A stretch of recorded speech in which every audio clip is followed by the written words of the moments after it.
உடனே இது வந்து இப்போ சோகால்ட் ஆர்எஸ்எஸ் பாஜக இந்த முஸ்லீம் எதிர்ப்பு அப்படின்னு சொல்லிட்டு கொந்தளிச்சுட்டு இந்த குரூப் எல்லாம் பார்த்தீங்களா, ஜாதி இல்லை ஜாதி இல்லைன்னு சொன்னீங்களே பார்த்தியா, இப்போ எவ்வளோ ஜாதி இருக்கு பார்த்தியா இவங்களுக்குள்ள. ஒருத்தர் முஸ்லீமா மாறினதுக்கு அப்புறம் கூட அவர் லப்பியா மாற்ற சொல்லி இது மனு கொடுத்துருக்காரு பார்த்தியா.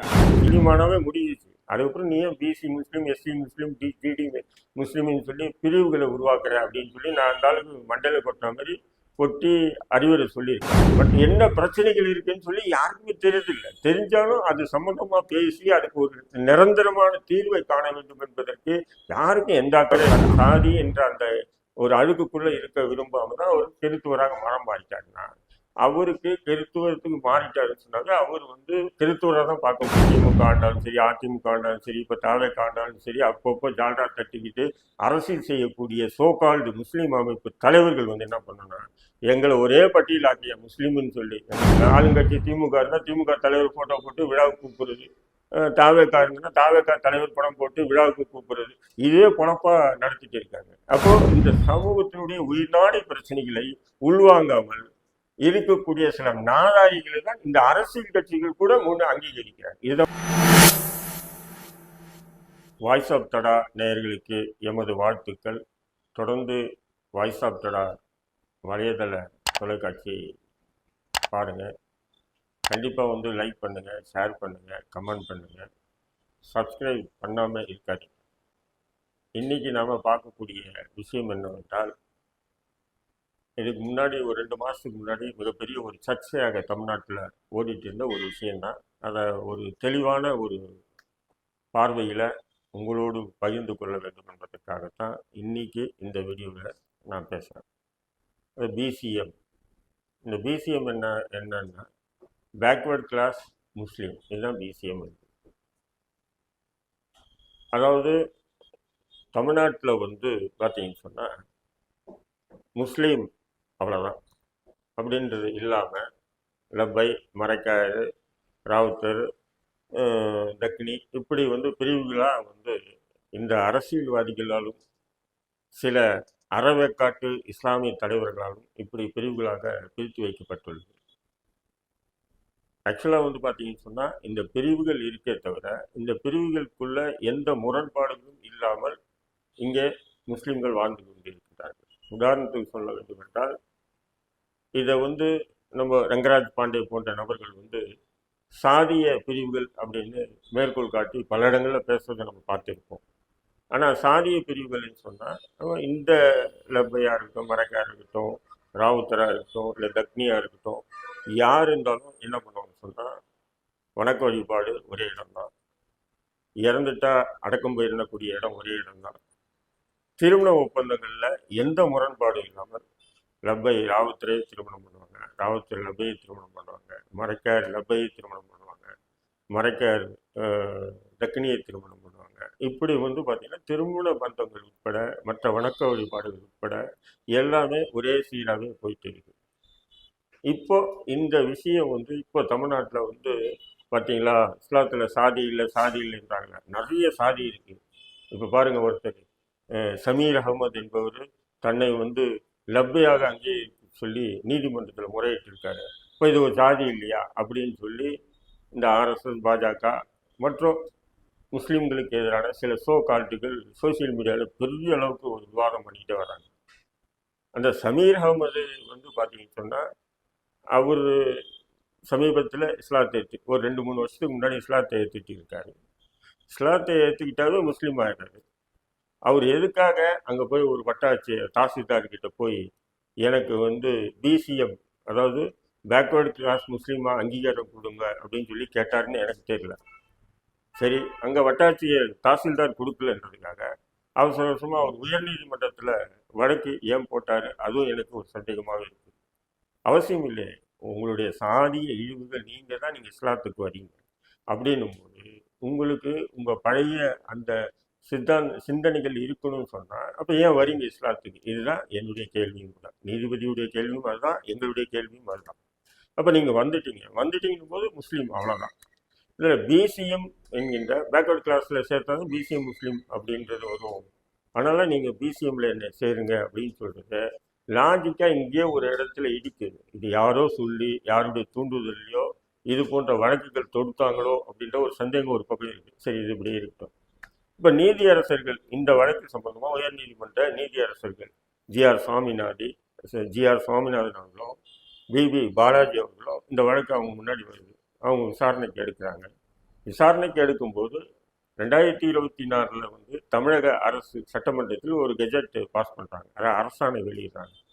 அந்த அரசாணை என்னன்னு சொன்னீங்கன்னா தெளிவாக வெளியிடுறாங்க. ஒருத்தர் முஸ்லீம் ஆகிட்டா கூட அவங்களுக்கு அந்த பிசிஎம் என்ற அந்த பட்டியல் அடிப்படையில் அவங்களுக்கு இடஒதுக்கீடு இருக்குது அப்படின்னு சொல்லி தான் இருக்குது அந்த சட்ட வரையறை. அப்போது இவங்க இந்த வழக்கு, அதாவது சமீர் அகமதுடைய வழக்கு வந்து விசாரணைக்கு எடுக்கும்போது அந்த 2024 தமிழக அரசு பிறப்பித்த உத்தரவு ரத்து பண்ணுறாங்க. அப்போ அவங்க ரத்து பண்ணுறது வந்து எந்த அடிப்படையில் அவங்க ரத்து பண்ணுறாங்கன்னு சொன்னால், அது ஒரு 75 வருஷத்துக்கு முன்னாடி உள்ள ஒரு வழக்கு வந்து மேற்கோள் காட்டுறாங்க. இதுதான் இதில் மிகப்பெரிய ஒரு சந்தேகம், ஆச்சரியமும் இருக்குது. ஏன் சொன்னால் 2050-51 வந்து ஒரு வழக்கு வந்து உயர்நீதிமன்றத்தில் மைக்கேல் என்ற ஒரு நபர் வழக்கு தொடுக்கிறார். அது அரசியல் சம்பந்தப்பட்ட வழக்கு. அது என்ன சொன்னால், மைக்கேல் என்ற நபர் அவர் வந்து பார்த்தீங்கன்னா, அதாவது தலித்துகள், அதாவது பட்டியலின மக்களுக்கு ஒதுக்கிய தனி தொகுதியில் வந்து எலெக்ஷனில் நிற்க போகிறார். அவர் மைக்கேல் என்ற கிறித்துவத்துக்கு மாறிட்டதுனால அவரை அந்த தொகுதியில் அவர் நிற்கிறதுக்கு தகுதி இழக்கிறதா அவருடைய மனு தள்ளுபடி பண்ணுறாங்க. அப்போ அவர் தள்ளுபடி பண்ண உடனே அவர் என்ன பண்ணுறாருன்னு சொன்னால் உயர்நீதிமன்றத்துக்கு வழக்கு போடுறாரு. அந்த வழக்கு போடும்போது என்ன சொல்கிறாங்கன்னு சொன்னால் விவாதங்கள் நடக்குது. அப்போ அந்த வழக்கில் அப்போது தலைமை நீதிபதிகளாக இருந்த ஜஸ்டிஸ் மன்னார் மற்றும் வெங்கட்ராம ஐயர், 2 பேருமே ஐயர்கள் தான், அவங்க தலைமையில் ஒரு பெஞ்ச் விசாரிச்சவங்க என்ன சொல்கிறாங்கன்னா, ஒருத்தர் வந்து ஒரு இந்து மதத்தில் இருக்காரு, ஒரு சாதி உட்பிரிவில் ஒருத்தர் இருக்காரு, அவர் மதம் மாறிட்டாருன்னு சொன்னால் அவருக்கு வந்து அதாவது இந்து மதத்தில் இருக்கும்போது இந்த சலுகைகள்லாம் இப்போ கொடுக்கிறது என்பது அது ஏற்றுக்கொள்ள முடியாது. ஏனென்றால் தன்னுடைய இழிவை நீங்கள் தான் அவர் மதம் மாறினார். அதனால் இந்த ஜஸ்டின் நபர் மதம் மாறிட்டார் இல்லைங்களா? அப்போ ஏன் மாறினார்னு சொன்னால், அவர் தன்னுடைய அந்த இழிவு, அதாவது தன் சாதி என்ற அந்த ஒரு அழுக்குக்குள்ளே இருக்க விரும்பாமல் தான் அவர் கிறித்துவராக மதம் மாறிட்டாருன்னா, அவருக்கு கிறித்துவத்துக்கு மாறிட்டாருன்னு சொன்னாங்க அவர் வந்து கிறித்துவராக தான் பார்க்க முடியுமே தவிர அவர் தலித் கிறித்துவராக பார்க்கறதுக்கு நீதிமன்றம் மட்டும் இல்லை, யாருமே விரும்ப மாட்டாங்க. இந்திய அரசியல் அமைப்பு சட்டமும் அதெல்லாம் சொல்லியிருக்கு. ஆகையினால் இந்த மனுவை நாங்கள் தள்ளுபடி பண்ணுறோன்னு சொல்லி அப்போது சொல்லியிருக்காங்க. இதில் என்ன ஒரு முரண்பாடுன்னு சொன்னால், இன்னைக்கு ஜஸ்டிஸ் ஜிஆர் சுவாமிநாதன் அவர்களும் பிபி பாலாஜி அவர்களும் தீர்ப்பு சொல்லும் பொழுது அதை மேற்கோள் காட்டி பேசுகிறாங்க. ஆனால் மைக்கேல் வழக்கு எந்த வழக்குன்னு சொன்னீங்கன்னா, அது வந்து முழுக்க அரசியல் சம்பந்தப்பட்ட வழக்கு. அதாவது தலித்துகளுக்கு ஒதுக்கப்பட்ட தனி தொகுதியில் அவர் மைக்கேல் என்பவர் வேட்புமனு தாக்கல் பண்ணுறார். அவருடைய வேட்புமனுவை வந்து தள்ளுபடி பண்ணுறாங்க. அதை எதிர்த்து மனு தாக்கல் பண்ணுறாங்க. ஆனால் சமீர் அகமது வழக்கு என்பது அதிலிருந்து முற்றிலும் மாறுபட்டது. இவர் என்ன சொல்றாருன்னா, நான் வந்து முஸ்லீமா மாறிட்டேன், ஆனால் என்னை பிசி முஸ்லீமா ஆக்குங்க அப்படின்னு சொல்லி கேட்குறாரு. அது அவர் கேட்டது தப்பு தான். ஏன்னு சொன்னால், எங்கிட்ட ஐடியா கேட்டுட்டாருன்னா, நீ முஸ்லீமானாவே முடிஞ்சிச்சு, அதுக்கப்புறம் நீ ஏன் பிசி முஸ்லீம், எஸ்சி முஸ்லீம், டிடி முஸ்லீம்னு சொல்லி பிரிவுகளை உருவாக்குற அப்படின்னு சொல்லி நான் அந்த அளவுக்கு மண்டல கொட்டின மாதிரி கொட்டி அறிவுரை சொல்லியிருக்கலாம். பட் யாரோ ஒரு அறவைக்காட்டு தலைவர்களுடைய தூண்டுதலில் அவர் வழக்கு போட்டிருக்காரு. அப்போ அந்த வழக்குக்கு வந்து தமிழக அரசு, அதாவது தாவேக அரசு வந்து பார்த்தீங்கன்னா கடுமையான எதிர்ப்பு வாதங்களை நீதிமன்றத்தில் வச்சிருக்கோம். இது வந்து ஜீவோ போயிருக்குங்க, 2024 ஜீவோ போட்டிருக்காங்க. அப்படி ஜீவோ போட்டிருக்கும் போது நீங்கள் எந்த இதுக்காக நீங்கள் வந்து இவருடைய மனுவை நீங்கள் ஏற்றுக்கிறீங்க? நீங்கள் உடனே இவருடைய மனுவை வந்து நீங்கள் என்ன பண்ணணும், அதாவது மனுவின் அடிப்படையில் அந்த வட்டாட்சியர், அதாவது தாசில்தார் செஞ்ச தவறுன்னு சொல்லி தீர்ப்பு சொல்லுங்கன்னு சொல்லி தமிழக அரசு தாவேக, அதாவது ஜோசப் விஜய் தலைமையிலான தாவேக அரசு கடுமையான வாதங்களை உயர்நீதிமன்றத்தில் வச்சிருக்கணும். ஆனால் உயர்நீதிமன்றத்தில் அது போன்ற வாதங்களே அவங்க வைக்கல. அவங்க என்ன பண்ணுறாங்கன்னு சொன்னால், 1951 75 ஆண்டுகளுக்கு முன்பு கொடுத்தப்பட்ட ஒரு தீர்ப்பை முன்னிலைப்படுத்தி இந்த தீர்ப்பை சொல்லிட்டாங்க. உடனே இது வந்து இப்போ சோகால்ட் ஆர்எஸ்எஸ் பாஜக இந்த முஸ்லீம் எதிர்ப்பு அப்படின்னு சொல்லிட்டா கொந்தளிச்சுட்டு இந்த குரூப் எல்லாம் பார்த்தீங்களா, ஜாதி இல்லைன்னு சொன்னீங்களா, பார்த்தியா இப்போ எவ்வளோ ஜாதி இருக்குது பார்த்தியா இவங்களுக்குள்ள. ஒருத்தர் முஸ்லீமா மாறினதுக்கு அப்புறம் கூட அவர் லப்பியா மாற்ற சொல்லி இது மனு கொடுத்துருக்காரு பார்த்தியா.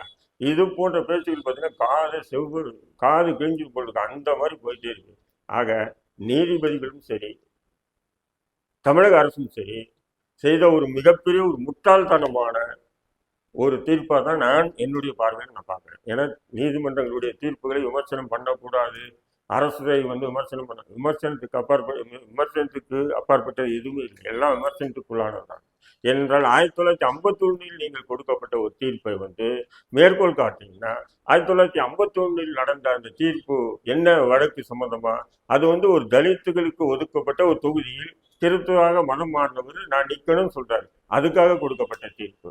ஆனா நீங்க இங்க சமீர் அகமது வழக்குக்கும் அதையும் ஒப்பிட்டு நீங்க நீ தீர்ப்பு சொல்லியிருக்கீங்கன்னா அப்ப எந்த அளவுக்கு நீங்க இந்த விஷயத்துல அன்னைக்கு அந்த மன்னார் நீதியரசர் மன்னார் அவர்களும் வெங்கட்ராம ஐயரும் பிராமணர்களா இருந்தாங்க.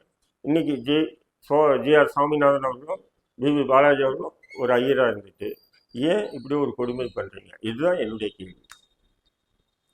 ஒருத்தர் முஸ்லீமா மாறிட்டாவே முடிஞ்சிச்சு, அவர் முஸ்லீம் தான், நீங்க சொல்றது உண்மைதான், நானும் ஏற்றுக்கிறேன். சமீர் அகமது வழக்கு தொடுத்ததே தவறுங்க.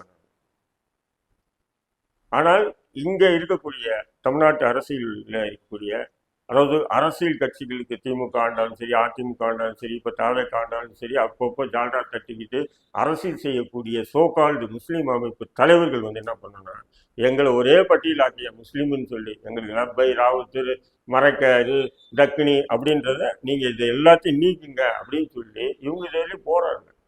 இன்னைக்கு கூட தாவேக ஆட்சிக்கு வந்திருக்கு, அது தாவேகாவுக்கு முஸ்லீம் லீக் ஆதரவு தெரிவிக்குதுன்னா அவங்க இது போன்ற முஸ்லீம்களுக்கு ஏற்பட்டு இருக்கக்கூடிய இந்த சில பிரச்சனைகளை கூட தீர்க்க அவங்க தயாரா இல்லை. அவங்க போய் ஆதரிச்சோமா நமக்கு ஏதாவது கிடைக்குதா, இதுலதான் அவங்க காலத்தை ஓட்டுறாங்க. இப்படி ஒவ்வொரு முஸ்லீம் அமைப்புகளும் எல்லாம் ஒவ்வொரு முஸ்லீம் தனிநபர்களும் இப்போ தாவேகாவுக்கு ஆதரிக்கக்கூடிய ஒவ்வொரு தனிநபர்களும் இந்த சமூகத்தினுடைய என்ன பிரச்சனைகள் இருக்குன்னு சொல்லி யாருக்குமே தெரியதில்லை. தெரிஞ்சாலும் அது சம்பந்தமா பேசி அதுக்கு ஒரு நிரந்தரமான தீர்வை காண வேண்டும் என்பதற்கு யாருக்கும் எந்த அக்கறை இல்லை. அவங்க போட்டோ போட்டுக்கலாம், ஆளுங்கட்சி திமுக இருந்தால் திமுக தலைவர் போட்டோ போட்டு விழாவுக்கு கூப்பிடுறது, தாவேகா இருந்ததுன்னா தாவேகா தலைவர் படம் போட்டு விழாவுக்கு கூப்பிடுறது, இதே பொழப்பா நடத்திட்டு இருக்காங்க. அப்போ இந்த சமூகத்தினுடைய உயிர்நாடி பிரச்சனைகளை உள்வாங்காமல் இருக்கக்கூடிய சில நாதாரிகளை தான் இந்த அரசியல் கட்சிகள் கூட முன்னு அங்கீகரிக்கிறாங்க. இதுதான் ஒரு கொடூரம். அன்னைக்கே பாத்தீங்கன்னா இது சம்பந்தமா இந்த பிசிஎம் என்கின்ற இந்த ஒருத்தர் வழக்கு போட்டிருக்காருன்னு சொன்னா இது சம்பந்தமா உடனே முதல்வர் சந்திச்சு அந்த வழக்கு அவங்க உயர் நீதிமன்றத்தை போட்டிருக்காங்கன்னா தமிழக அரசு கிட்ட மிகப்பெரிய ஒரு அழுத்தத்தை கொடுத்திருந்தா இது போன்ற ஒரு தீர்ப்புகள் வந்திருக்காது.